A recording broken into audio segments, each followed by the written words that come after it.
जन्मदिनमिदम् अयि प्रिय सखे जन्मदिनमिदम् अयि प्रिय सखे शन्तनोतु ते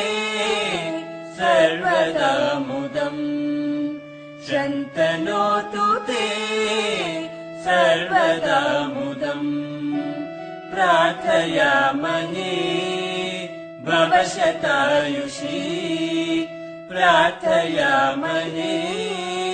भव शतायुषी ईश्वर सदा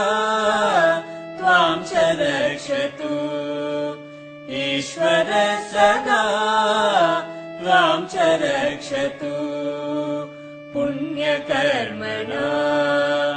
कीर्तिमर्जय पुण्यकर्मणा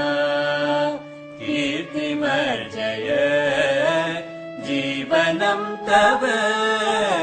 भवतु सार्थकम् जीवनं तव भवतु सार्थकम्।